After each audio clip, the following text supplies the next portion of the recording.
Olá, queridos discípulos. Eu gostaria de trazer uma mensagem nessa semana de santificação, uma mensagem e um recurso inédito, novo, que a gente vai com vocês hoje na sua casa, na sua célula. Vai estar trazendo algo do coração de Deus, que se encontra aqui em Josué, capítulo 3, e verso 5.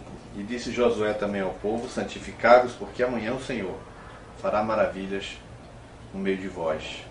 Esse texto de Josué vai ser uma espécie de norte para a gente nessa semana, em que estaremos na quinta-feira com ceia e logo a seguir, alguns dias, o encontro. E é interessante que Josué levanta essa palavra lá no texto, quando ele está entrando na terra. O povo vai entrar na terra, ele já tinha se recebido, na verdade, o comissionamento, a transferência da liderança de Moisés para ele. E ele então agora vai receber agora a missão propriamente dita prática. Ele tinha que entrar na terra com o povo, atravessar o Jordão, ele atravessa o Jordão. E agora ele vai entrar na terra e santificai-vos, porque o Senhor, como diz o texto, fará maravilhas no meio de vós. Esse detalhe eu queria chamar a sua atenção para essa semana. Observa bem como diz o texto. O Senhor quer fazer maravilhas e avisa que vai fazer amanhã, mas ele dá uma paradinha antes de dizer que vai acontecer alguma coisa. Ele diz: santificai-vos. Ele tem uma instrução. E aí eu queria fazer uma leitura de contexto para a sua vida e tentar você hoje, onde você está aqui agora, você ter a sua mensagem, a sua palavra para o seu coração, e aí mesmo você desenvolver isso com você. No Antigo Testamento, santificar-se era obedecer objetivamente aqueles mandamentos. No Antigo Testamento era ordenado, baseado, girava em torno dos 10 mandamentos e todos os seus desdobramentos. Por exemplo, não terás outros deuses diante de ti. O que significava que a pessoa não podia ter um ídolo, uma imagem, ainda vale hoje, obviamente, mas era assim que funcionava. Não dirás falso testemunho, não furtarás. Os mandamentos bem objetivos. As pessoas então obedeciam objetivamente às coisas de Deus. Só que o povo não tinha o Espírito Santo. O Espírito Santo não tinha sido derramado, as pessoas não viviam como nós vivemos hoje como discípulos do Senhor. Eles não tinham o Espírito Santo. Só tinha um mandamento objetivo e a decisão de obedecer, ou, se você quiser, a decisão de entender, sendo povo de Deus, de seguir a este Deus do povo. Só que isso não funcionou. Não funcionou mesmo. Todo o Antigo Testamento está provando, como disse Paulo lá em Gálatas e em Romanos 7, de que a lei não é suficiente para mudar a natureza humana. O ser humano não tem condições de cumprir a vontade de Deus. E como de fato não cumpriu, e esse povo foi rejeitado. João 1:11 diz assim: veio para o que era seu, mas os seus não receberam. Jesus também em Mateus 5 diz assim: não vim para revogar a lei, vim para cumprir a lei. Então Jesus vem, cumpre a lei, e aí ele estabelece uma nova lei, um novo mandamento que você já conhece qual é. Pois bem, então Josué vai entrar na terra e ele diz: santificar. Então essa santificação aqui colocada em Josué, por Josué, é objetiva. Coisas objetivas que precisam ser deixadas para trás, deixadas de lado. Com a lei de Moisés ficaria fácil. Não furtarás, tudo aquilo que eu já falei. Não adulterarás, devolver à pessoa aquilo que você tomou emprestado, etc. Se fosse objetivamente para falar de tua vida, e você fosse uma pessoa do Antigo Testamento, sem o Espírito Santo, talvez uma parte das pessoas, talvez você, olhasse para você e dissesse: não, eu estou cumprindo tudo, eu estou basicamente inteiro, eu estou basicamente perfeito. O outro diria o contrário: rapaz, eu estou precisando pedir perdão a alguém, eu estou precisando corrigir aquilo outro. Seria uma santidade objetiva. Mas deixa eu te falar uma coisa: isso não vale mais para hoje. Não vale mais para hoje. Eu vou usar esse texto para algo muito maior. Por que não vale mais para hoje? Porque o seu ato, o meu ato, não produz santidade. O nosso ato é um ato de obediência, mas não produz santidade. Quem produz santidade, na realidade, é o próprio Espírito Santo que produz em nós. Nenhuma obediência, nenhum ato meu produz algo. O meu ato é um ato de obediência, um ato de sujeição, um ato de submissão, é um ato para com Deus, mas ele não produz. Quem vai produzir é a ação do Espírito. Por isso que uma pessoa que oferta, uma pessoa que obedece, se não tem a fé acompanhada no ato, aquele ato não tem valor. Ela precisa, como diz a Bíblia em Romanos 14, que não é por fé, é pecado.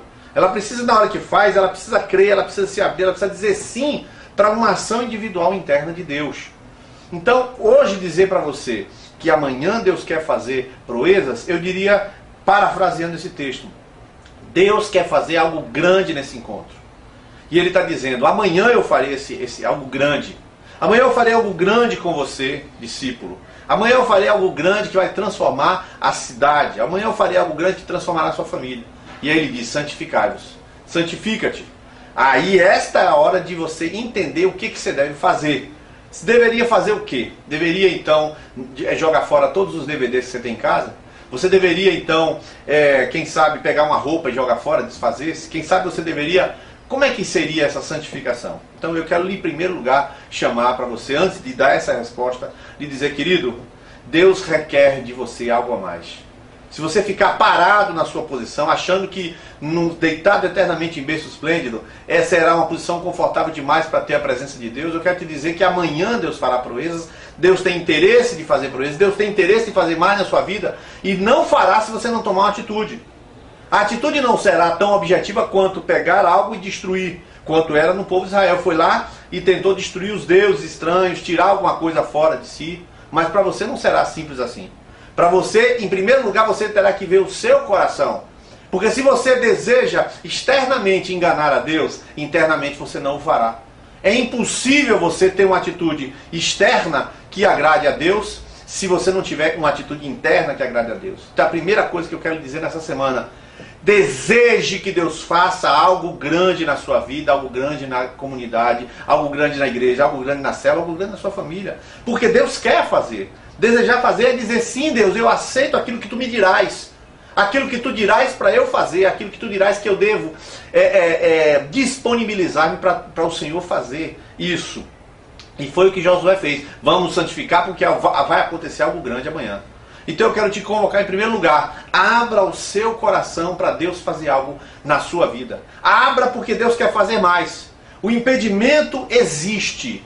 Diz o texto lá em João capítulo 11 que quando Jesus chegou para ressuscitar Lázaro, na verdade Lázaro morto, enterrado, e aí a irmã de Lázaro disse assim, mestre, se tu estivesses aqui, meu irmão não teria morrido.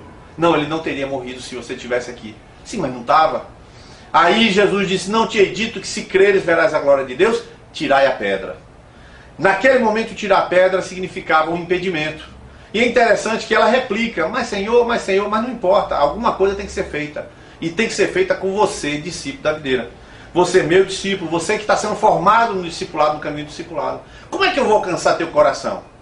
Por exemplo, agora eu gravei esse vídeo, está entrando na sua casa, no seu notebook, televisão. Mas como é que você consegue receber essa mensagem? Eu não consigo alcançar teu coração.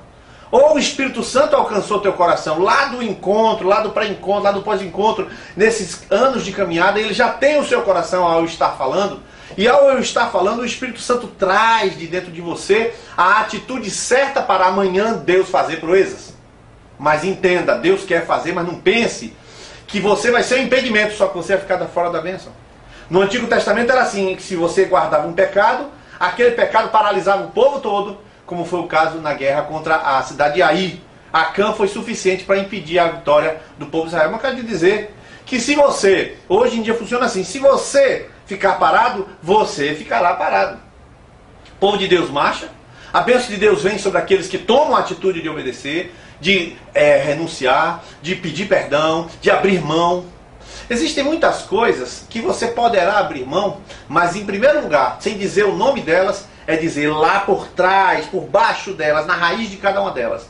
Você tem que dizer sim para Deus, a essa palavra que você está ouvindo. Sim, Deus, eu quero que o Senhor faça algo grande em minha vida. Que desejo, que preciso, que posso, que devo eu fazer para que o Senhor faça algo grande. Porque caso contrário, nós teremos, como disse Valdir Stornegg uma certa vez, nós teremos a calmaria do cemitério. Tudo certinho, tudo arrumadinho, tudo limpinho, flores no lugar, mas morte. Que a sua vida não seja uma morte, que a minha vida não seja uma morte. Este encontro que Deus quer fazer com tanta gente, algo grande, este encontro, a gente chama a presença de Deus primeiro lá dentro do coração, dizendo, Senhor, faz algo grande. Senhor, eu me disponibilizo. O que tiver de abrir mão na minha vida, eu abrirei mão. O que tiver impedindo, eu abrirei mão. O que tiver na minha mão, no meu coração, o que tiver diante de mim, que possa abrir as portas para o céu descer, orarei como Jesus disse, Senhor, venha ao teu reino.